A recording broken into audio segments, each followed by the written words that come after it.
There you are. Wondered where you got to. I felt like a breath of air. Teresa says we're like 6 little pigs, packed into that cabin, all trusted and bound for market. We're 6 people bound for a new life, and we'll have plenty of air to breathe when we get there. We will. How are the children? Washed and changed. But they need their man to take them for tea.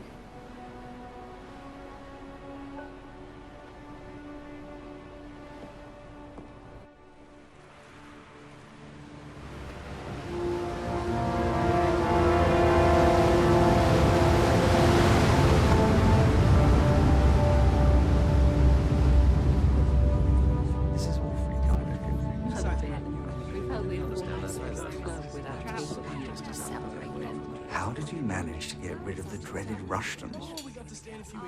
I just didn't invite them. Sometimes the old ways are the best. Besides, if anyone had chugged, we'd be 13 at table. Wouldn't miss that in the middle of an ocean. No, me, I'm far too superstitious. Why was the captain so surprised by our Italian waiter? They're all Italian in here. But this is an Italian restaurant. The first-class dining room is not. What does it matter? How funny we are with all our little rules for everything. Don't you think people are getting tired of it? I don't just mean rebels. Normal people. Like you mean? Yes. Yeah. Your mother's invited us up to Newport while we're in America. Do you think they're trying to matchmake behind our backs? Not behind my back. I told her to invite you. Hope you don't mind. It's quite lovely out there. You ever been sailing? I actually have never been sailing. Well, that's on the to-do list.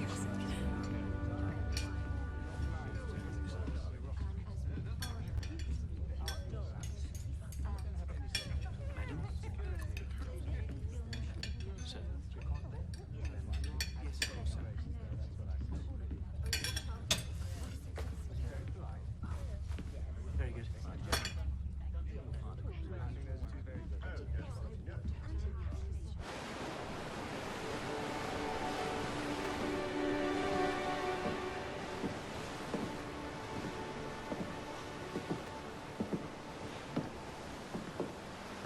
That was a delicious dinner.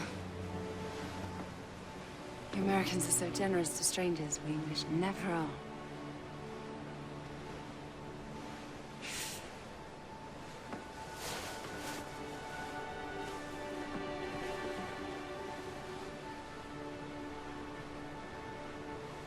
Now you'll die of cold.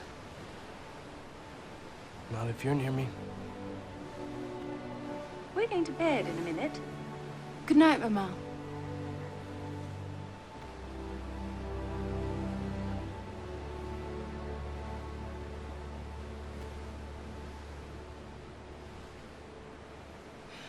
It's so clear and calm, there's scarcely a ripple. You're enjoying it more than you thought you would. Admit it. I shall admit what I choose. Don't take a stand on everything. Pick your battles. If you fight for a cause, make sure it's a cause that you care about, not just a way to annoy your parents. You seem to know me very well all of a sudden. I seem to like you very well all of a sudden, that's for sure.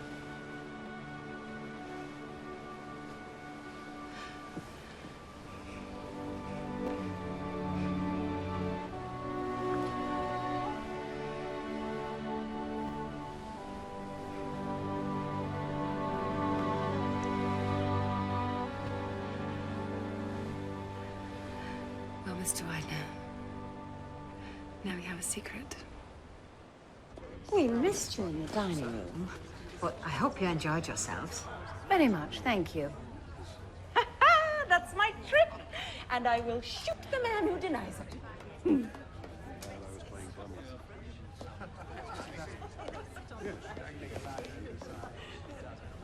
Evening, Mr. Lightoller. Lord and Lady Manton. Really, officer, I wish you would explain the company policy. We have Madame Obard, who I gather is almost a woman of the streets. Well, everyone has a right to cross the Atlantic. But not in first class. And what about that frightful Mrs. Brown? It's bad enough that one has to put up with the rudeness of people like the Wideners, but why should we have to suffer Mrs. Brown? She shrieks like a panicking mule, yet last night she had the captain at her table. I'm sure he looked at me as though he was suffering, but that doesn't alter the fact that it was wrong. I'll just take them to the safe. There was a terrific queue by the purses when we passed. I'll keep them under my pillow tonight. Put them in the safe tomorrow morning. I don't mind queuing. I'd rather. No! You can do it in the morning.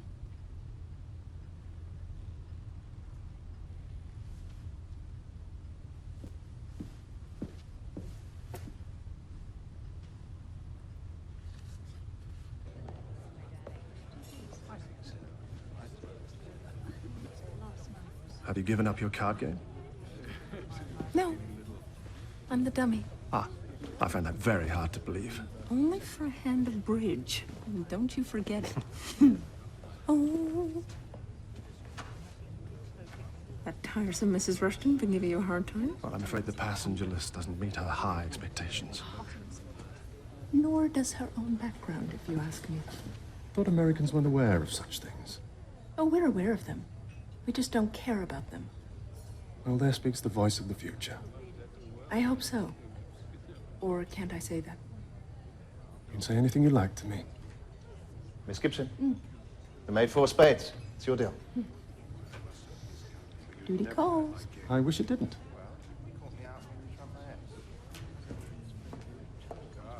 Your partner played a very good game.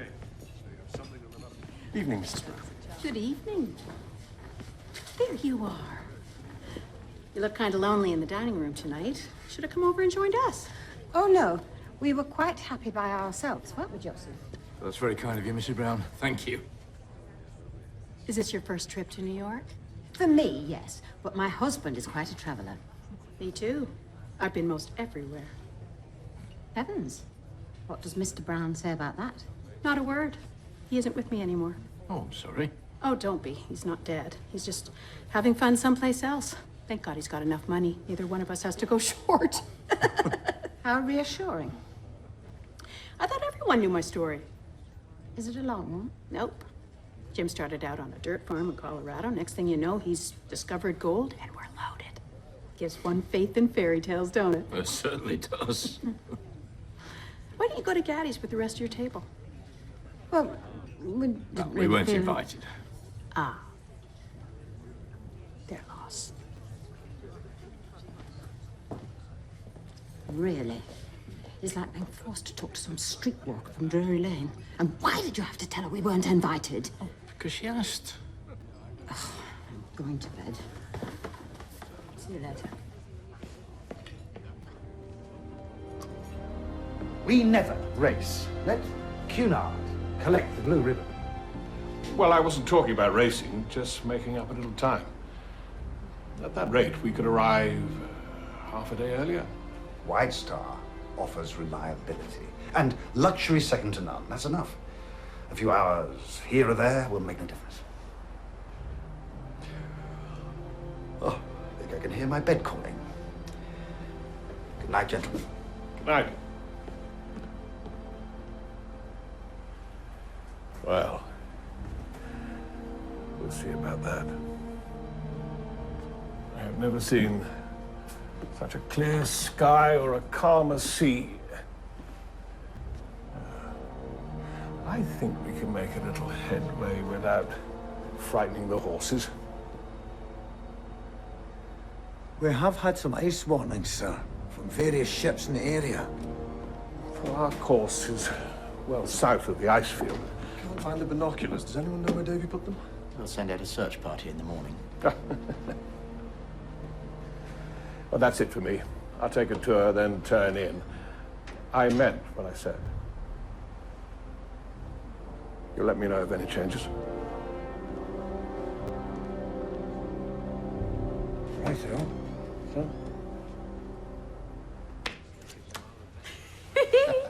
Made it.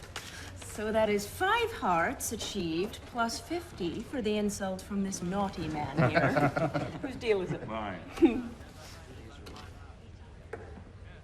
All well? Seems so. Except Mr. Lighteller's lost the binoculars. According to David Blair, it's all your fault. Not enough storage.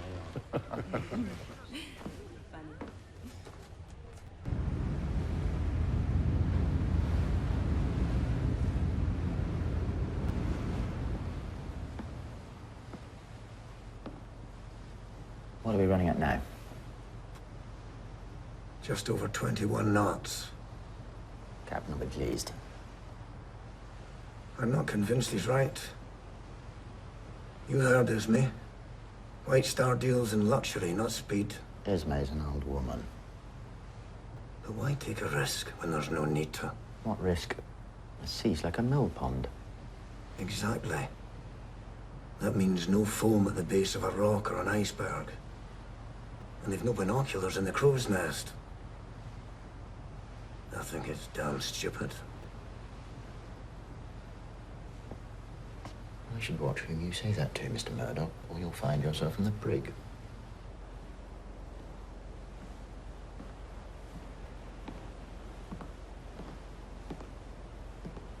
How was your tea party? Oh, that's clever of you, Captain, to recognize me. It's my job. I never think of myself as particularly memorable. Yes, it was enjoyable. Thank you. Well, it's Lord Manton you must thank. And Mrs. Batley. Did she have a good time? Oh, it's just hard. Mrs. Batley to have a good time.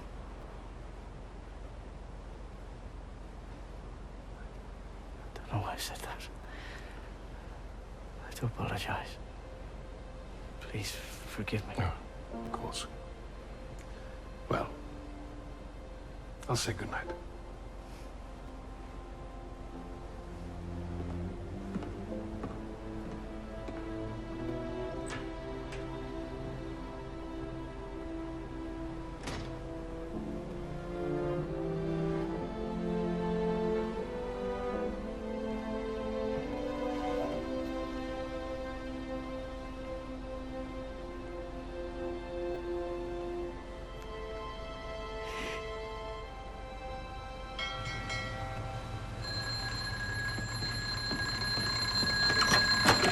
What did you see? Thank you. Iceberg, right ahead.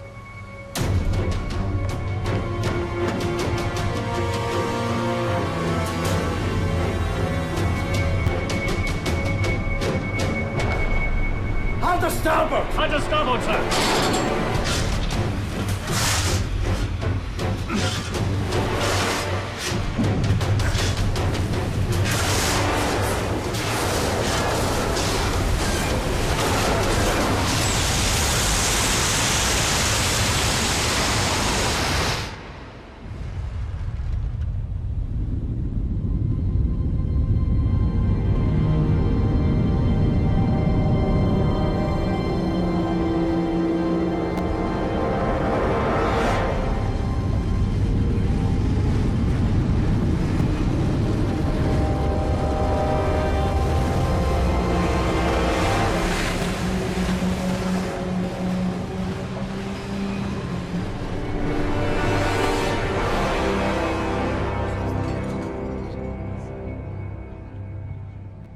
What was that?